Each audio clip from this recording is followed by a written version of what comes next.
الكريم أما بعد فأعوذ بالله من الشيطان الرجيم بسم الله الرحمن الرحيم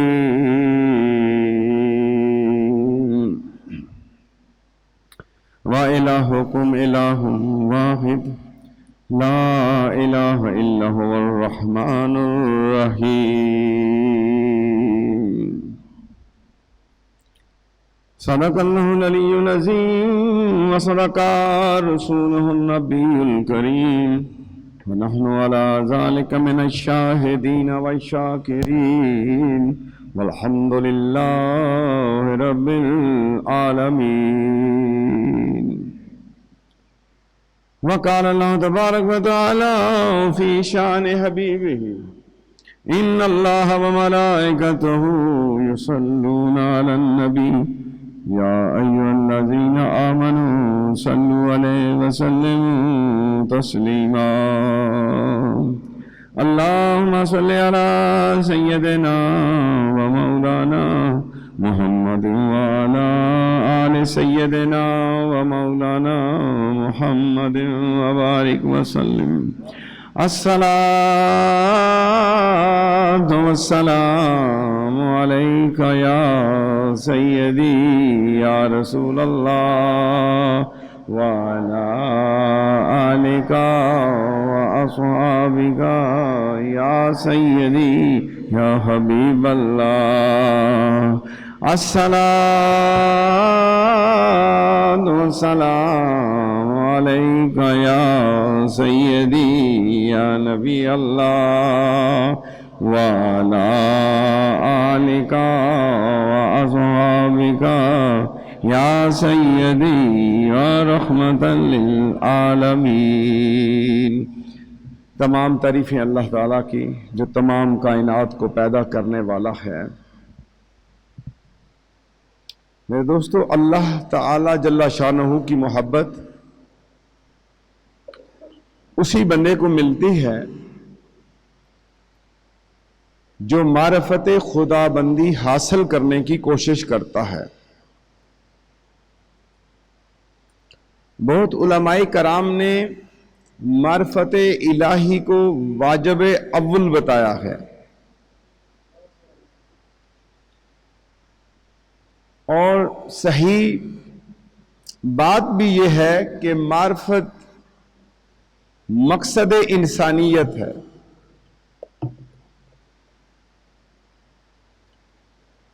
موت سے پہلے کی زندگی آغاز معرفت کی زندگی ہے، جس میں میں اور آپ اس ٹائم زندگی گزار رہے ہیں. یہ جو دور ہے یہ آغاز معرفت کی زندگی ہے، اور موت کے بعد کی زندگی تکمیل معرفت کی زندگی ہے.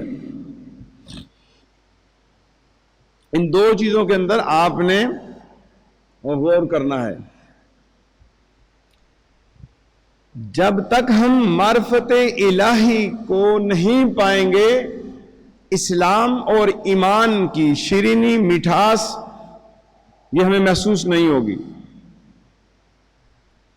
اور موجودہ دنیا میں ایک انسان ابتدائی دریافت کے درجے میں اللہ تعالیٰ کی معرفت حاصل کرتا ہے،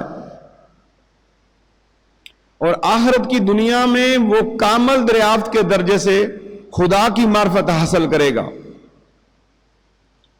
اور حقیقت یہ ہے کہ معرفت خداوندی ایک فکری عمل، انٹلیکچوئل پروسیس کا نام ہے، فکری عمل کا نام ہے معرفت خداوندی.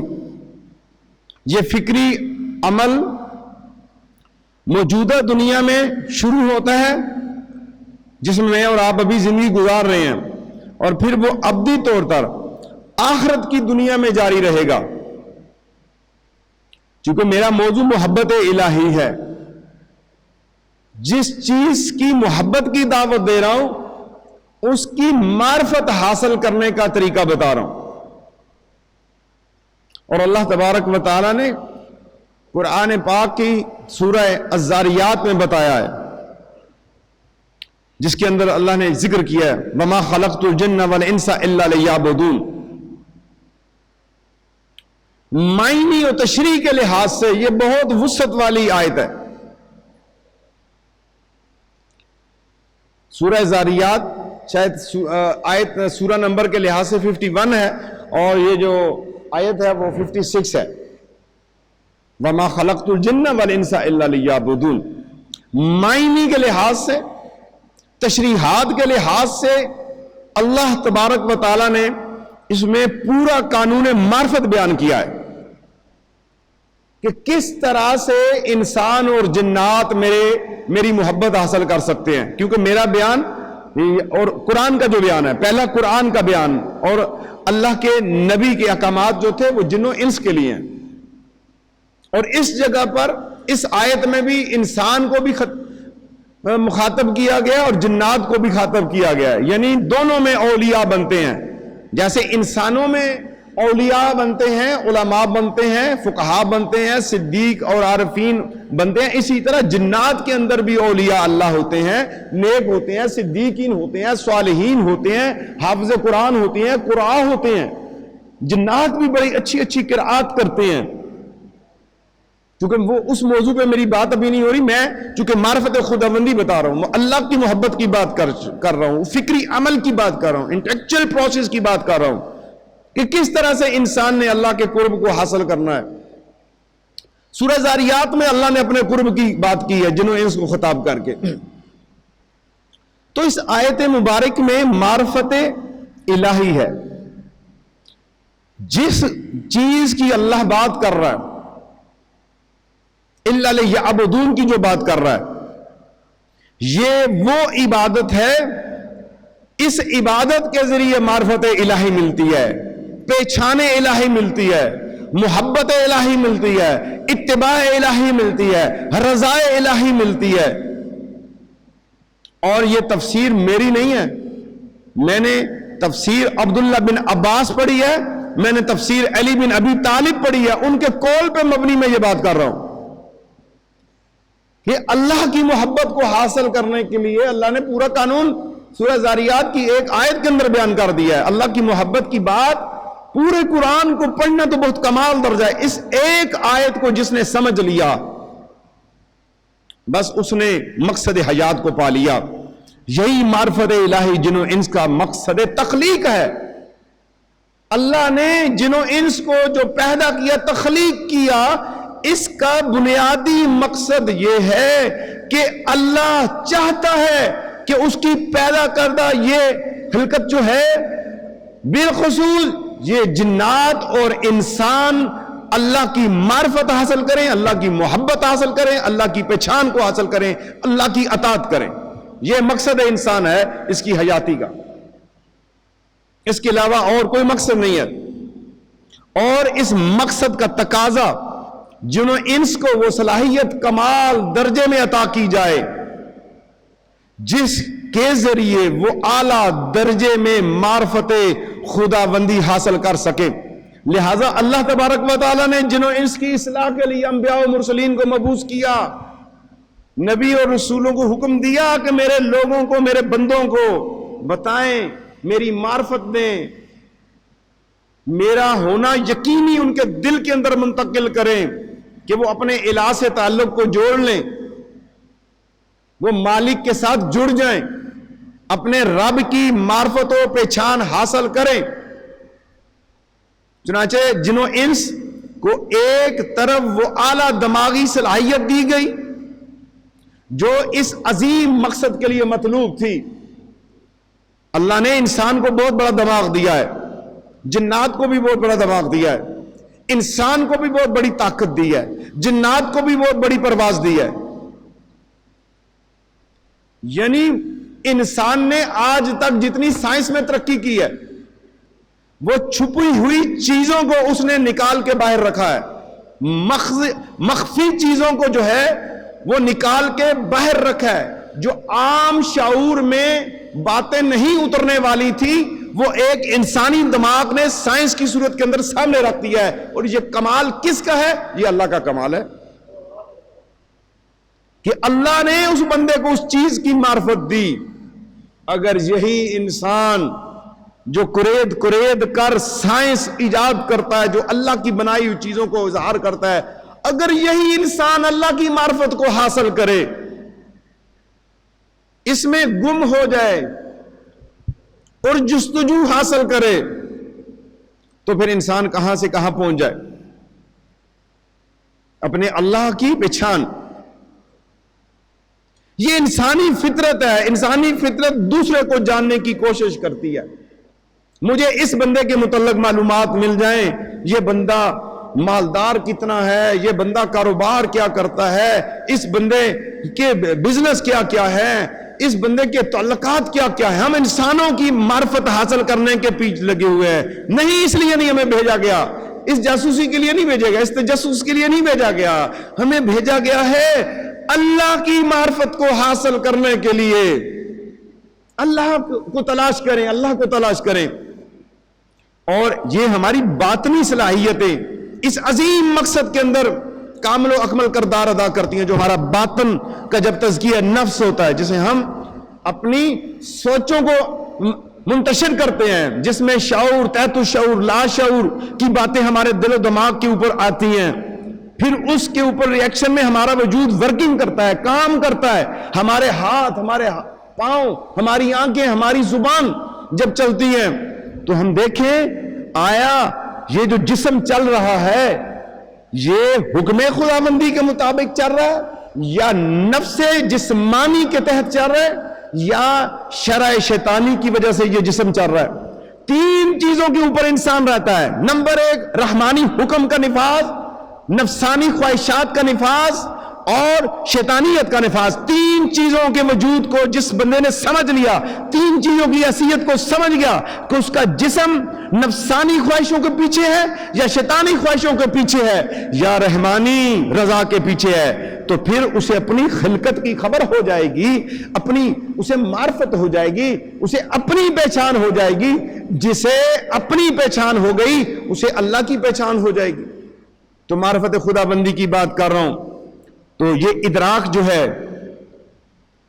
اللہ معرفت کے لفظی معنی ہے ادراک، ریلیجیشن جسے انگلش میں کہا جاتا ہے، یعنی کسی چیز کو کامل درجے میں پہچاننا، جاننے کا نام معرفت ہے. اور معرفت کے دوسرے لفظی میں شعوری دریافت، انٹیکچوئل ڈسکوری جسے کہتے ہیں. شعوری دریافت جو ہوتی ہے، یہ دریافت کسی واقفیت کا نام نہیں ہے، یہ ایک لمبے سفر کا نام ہے. آپ دنیا میں کسی سائنسدان کو دیکھ لیں، اس نے ایک دن کے اندر وہ سائنسدان نہیں بنا. ارسطو کو لے لیں، عربی کو لے لیں، کسی اور کو لے لیں، سائنسدان کو لے لیں، وہ ایک دن میں سائنسدان نہیں بنا. ڈاکٹر قدیر کو لے لیں، پاکستان کا سائنسدان تھا، اللہ انہیں جنت میں جگہ دے، وہ ایک دن میں سائنسدان نہیں بنے. ایک لمبی ٹائم کی جو ہے وہ ان کا تعلق اس جاب کے ساتھ رہا، قریدنے کے ساتھ لگا رہا. جس رب نے دریافتیں مختلف خلا، زمین، آسمان میں رکھ کے لوگوں کے دل و دماغ میں ڈالی اور وہ سائنسدان بنے، اس رب تک آپ ایک دن یا ایک رات میں پہنچ جائیں گے. 40 سال کے بعد جو ہے اللہ نے اپنے نبی کو حکم دیا کہ اب آپ لوگوں کو بتائیں کہ اللہ ایک ہے. 40 سال عرب کے اندر مکہ میں آپ نے وقت گزارا. یہ ایک دن کا نام نہیں ہے، ایک دن میں معرفت خدا بندی. آج کل تو بندے آتے ہیں، پیر صاحب بیعت کیجئے اور ایک دن کے اندر ہی جو ہے مجھے کامل و اکمل بنا دیجئے. یاد رکھیے گا، کنویں کے پاس آ کے ایک دفعہ پیاس بجھا کے پانی پی کے چلے گئے نہیں، آپ کو بار بار پانی کے برتن کے پاس آنا پڑے گا، بار بار کنویں کے پاس آنا پڑے گا، بار بار آپ کو الیکٹرک واٹر کولر کے پاس آنا پڑے گا جہاں آپ کو پانی کی طلب ہے. تو معرفت خدا بندی حاصل کرنے کے لیے آپ کو اس راہ پہ لگاتار چلنا ہوگا. میرے رب کی کامل و اکمل معرفت نہیں ملے گی، صرف آپ کو ان چیزوں کا اظہار آپ پہ ہو جائے گا کہ اللہ کی شان اور وسعت اور بلندی اور اس کی کتنی بڑی عظمت ہے. انسان کو جس خدا کی معرفت حاصل کرنا ہے اس کی صفت قرآن میں یہ بتائی گئی ہے. جس رب کی معرفت حاصل کرنی ہے سورہ لقمان کے اندر، میں بہت مختصر پیرائے میں 5 منٹ میں اس بات کو ختم کرنے لگا ہوں. جس انسان کو خدا کی معرفت حاصل کرنے کے لیے قرآن میں صفت بیان کی گئی ہے، اس جگہ پر کیا بیان کیا گیا ہے؟ یہ بتایا گیا ہے کہ اگر تمام درخت قلم بنا دیے جائیں، یہ جتنی بھی دنیا میں درخت ہیں، پوری دنیا کے اندر جتنے درخت ہیں، انہیں کاٹ کاٹ کر چھوٹی چھوٹی قلمیں بنا دی جائیں، اور تمام موجودہ سمندروں، جتنے بھی دریا ہے، سمندر ہیں، جو پانی موجود ہے، اور اس میں مزید 7 سمندروں کی روشنائی، انک، سیاہی جسے آپ کہتے ہیں، وہ بنا دیا جائے، اور پھر اللہ تبارک و تعالی کے کلمات کو لکھنا شروع کیا جائے، تو تمام سمندروں کی سیاہی ختم ہو جائے گی، قلم ختم ہو جائیں گے، لیکن اللہ تعالی جل شانہ کی حمد اور اس کے کلمات ختم نہیں ہوں گے.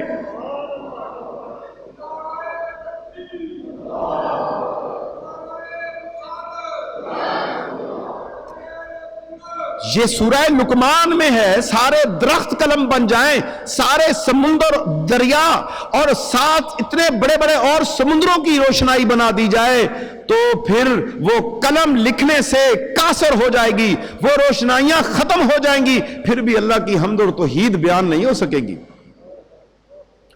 جس خدا کے کمالات اتنے زیادہ ہیں، سارے درخت قلم بن جائیں، کلمے ٹوٹ جائیں، سارے دریا 7 سمندر اور ڈال دیے جائیں، سیاہی ختم ہو جائے، اور اس کی دریافت ایک وقتی واقفیت نہیں ہو سکتی. یہ بلا شبہ دریافت کا ایک لامتناہی سفر ہے، یہ سلوک کا ایک بہت بڑا راستہ ہے، اور سلوک کے بہت بڑے زینے ہیں جس کے اوپر انسان کو چل کے جا کے معرفت الہی ملتی ہے، جس کا آغاز تو متعین ہو سکتا ہے، جس کا آغاز تو متعین ہو سکتا ہے، لیکن اختتام متعین نہیں ہو سکتا. انسان یہ تو کہہ سکتا ہے کہ آج میں اپنے اللہ کی بارگاہ میں توبہ کر کے اس کی معرفت حاصل کرنے کی کوشش کروں گا، لیکن یہ نہیں کہہ سکتا کہ میں ایک دن یا ایک رات میں معرفت کو حاصل کر لوں گا. یہ محبت الہی کا جام ہی ایک ایسا ہے، جب اس سلوک میں سفر رکھا جاتا ہے تو پھر عام دنیا کے سفروں میں بندہ تھک جاتا ہے، لیکن اس سفر میں تھکتا نہیں.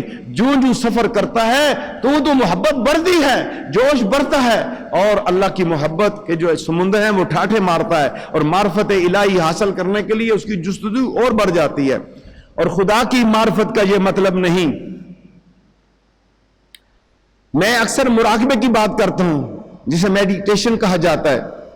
مراقبہ کرنا، تنہائی میں بیٹھ کے مراقبہ کرنا، وہ اپنی جگہ پہ اہمیت رکھتا ہے. ہم سلوک کے راستے میں مریدین کو، سالکان طریقت کو بتاتے ہیں، ذکر کرو، مراقبے کرو، تجلیات ملیں گی، معرفت ملے گی، لیکن یاد رکھنا صرف مراقبے سے کام نہیں ہوگا.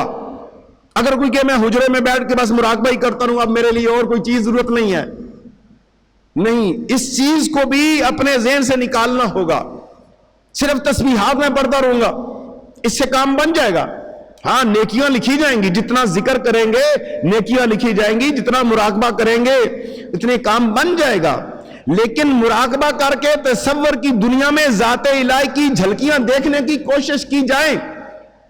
اسی طرح وجد انسان کو ملتا ہے اللہ کے ذکر سے، جس کو مل جائے بہت خوب ہے، لیکن ہم معنی نہیں ہو سکتا. یہ مراقبہ اور یہ وجد جو ہے اس تفکر کے اندر جس کے ذریعے آپ نے اللہ کی معرفت کو حاصل کرنا ہے، جو آپ نے اپنے اندر سوچنا ہے اللہ کے لیے، آپ نے اپنے اندر جو فکر پیدا کرنی ہے اللہ کے لیے، آپ نے جو معرفت تلاش کرنی ہے اپنے اندر اللہ کے لیے. یاد رکھیے، معرفت ایک اعلیٰ شعوری حالت ہے. یہ میری باتیں ذرا مشکل ہوگی، سمجھ سے باہر ہیں، لیکن ایمان کی اس ڈگری کی طرف میں آپ کو لے کے آنا چاہتا ہوں جو مومن کی معراج ہے، کہ وہ اپنے رب کو پہچانے جس نے اسے پیدا کیا ہے. 2 بوند پانی سے اتنا بڑا انسان بنا دیا. آنکھیں کان ناک زبان ہاتھ پاؤں دے دیے, چلنے والا بنا دیا.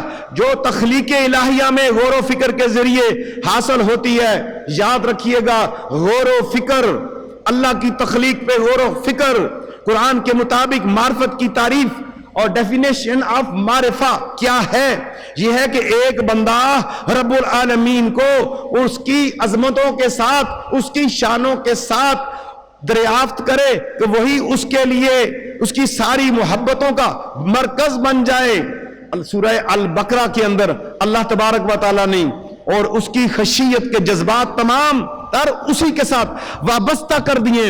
سورہ بقرہ کے اندر اللہ تبارک و تعالیٰ نے واضح ارشاد فرما دیا ہے کہ لوگوں میں تمہیں معرفت کا ایک اصول بتانے لگا ہوں, محبت کا ایک اصول بتانے لگا ہوں. اگر تمہیں اس چیز کی سمجھ آ گئی تو پھر تم معرفت خداوندی بھی پالو گے. وہ کیا ہے؟ وَمِنَ النَّاسِ مَن يَتَّخِذُ مِن دُونِ اللَّهِ أَندَادًا يُحِبُّونَهُمْ كَحُبِّ اللَّهِ والذین آمنوا اشد حبا للہ. معیار دے دیا اللہ تبارک و تعالیٰ نے. اور کچھ لوگ وہ ہیں جو بناتے ہیں اوروں کو اللہ کا مد مقابل, اللہ کے مقابلے میں لے کے آتے ہیں, اور لوگوں کو محبت کرتے ہیں ان سے جیسے اللہ سے محبت کی ہے. یاد رکھیے گا, جس طرح اللہ سے محبت کی جاتی ہے, جس طرح اللہ کی اطاعت کی جاتی ہے, جس طرح اللہ کی رضا حاصل کرنی چاہیے, اگر اس طرح کی رضا حاصل کرنے کے لیے بندے کے پیچھے بھاگے, اس طرح کی محبت جو اللہ سے کرنی تھی کسی بندے کے ساتھ کی, اس طرح کی اطاعت جو اللہ سے کرنی تھی کسی بندے کے ساتھ آپ نے کر لی, تو آپ نے بہت بڑا جو ہے ایک شرک کا دروازہ کھول دیا. اللہ نے اس جگہ پہ فرمایا ہے کہ اللہ کے مد مقابل جو ہے کسی اور محبت کو میں نہیں مانوں گا. ہاں جو ایمان لائے, والذین آمنوا, ہاں البتہ وہ جو ایمان لائے, اشد حبا للہ, وہ سب سے زیادہ محبت کرتے ہیں تو اللہ سے کرتے ہیں. اگر وہ سب سے زیادہ محبت کرتے ہیں تو اللہ سے کرتے ہیں. کوئی دنیا کی کوئی چیز ان کے راستے میں رکاوٹ نہیں بنتی, سب سے زیادہ وہ محبت اللہ سے کرتے ہیں. تو میرے دوستو, معرفت خداوندی کا ایک عنصر میں نے سورہ بقرہ آیت نمبر 165 پارہ نمبر 2 سے آپ کے سامنے بیان کیا ہے, جو ایک خاص معیار اللہ نے قائم کر دیا, ترازو لگا دیا ہے اپنی محبت اور اپنی معرفت دینے کا. ذرا اس ترازو پہ تلنا ہے اے مومنوں کہ تم اللہ سے محبت کس درجے کی کرتے ہو, اللہ سے محبت, ہمارا پیار کس درجے کا ہے. کیا ہم ٹوٹ کے اللہ کو چاہتے ہیں؟ کیا ہم ہر چیز سے بڑھ کر اللہ کو چاہتے ہیں؟ ایک بار ہر چیز سے بڑھ کر اپنے رب سے پیار تو کرو, ہر چیز سے بڑھ کر ایک دفعہ اپنے رب سے محبت تو پالو, ہر چیز سے بڑھ کے ایک دفعہ عشق تو اپنے اللہ سے کر لو, ہر چیز سے بڑھ کر اطاعت تو ایک دفعہ اپنے اللہ سے کر لو. ہر چیز کی اطاعت اور ہر انسان کی اطاعت سے سب سے زیادہ جو ہے اطاعت اللہ کی کر کے تو دیکھ لو, پھر اللہ تمہیں کیسے محبت دیتا ہے. پھر دیکھنا پھر اللہ کی عطا کیا ہوتی ہے, پھر اللہ کے جو رحمتوں کے سمندر ہیں وہ کس طرح ٹھاٹھے مارتے ہوئے تمہاری طرف آئیں گے, اللہ کا فضل کس طرح تمہارے اوپر نازل ہو جائے گا. جب تم نے حقیقی طور پہ اللہ کو اللہ جان لیا, رب کو رب جان لیا, رب کو پہچان لیا, پھر حقیقی معرفت کے دروازے کھلنے شروع ہو جائیں گے. انشاءاللہ تعالی اسی موضوع پہ آگے ہمارا سلسلہ جاری رہے گا. اللہ تبارک و تعالی ان لوگوں کی بھی مدد فرمائے جنہوں نے اس مشکل گھڑی کے اندر متاثرین سیلاب زدگان کی مدد کی ہے اور ان کے ساتھ جو ہے انہوں نے معاونت کی ہے. اللہ تعالیٰ ان کو بہت عزت عطا فرمائے. مزید بھی ابھی ان کی مدد کی ضرورت ہے. سیلاب زدگان کے لیے جو احباب جو ہے اپنے عطیات محمدی روحانی قافلہ کو دینا چاہتے ہیں تو محمدی روحانی قافلہ کا اکاؤنٹ نمبر بھی سکرین پہ چلتا ہے اور ایزی پیسے اکاؤنٹس کے 6 نمبر مختلف چل رہے ہوتے ہیں, اس میں آپ اپنے عطیات دے سکتے ہیں. سیلاب زدگان کے لیے 150 ہم نے خیمے مزید لے کے جانے ہیں اور سادات بستی کے لیے, اور وہاں پہ کچھ جو ہے ابتدائی طور پہ 5 گھر تعمیر کرنے ہیں اور وہاں پر ہم نے مزید ابھی ان کے لیے ساز و سامان لے کے جانا ہے. جو لوگ بھی اس سیکنڈ فیز کے لیے اپنے عطیات دینا چاہتے ہیں تو وہ محمدی روحانی قافلہ کے پاس اپنی امانتیں جمع کروا سکتے ہیں. اللہ تبارک و تعالی آپ کو اجر عظیم عطا فرمائے. آمین بجاہ نبی الکریم صلی اللہ تعالی وسلم.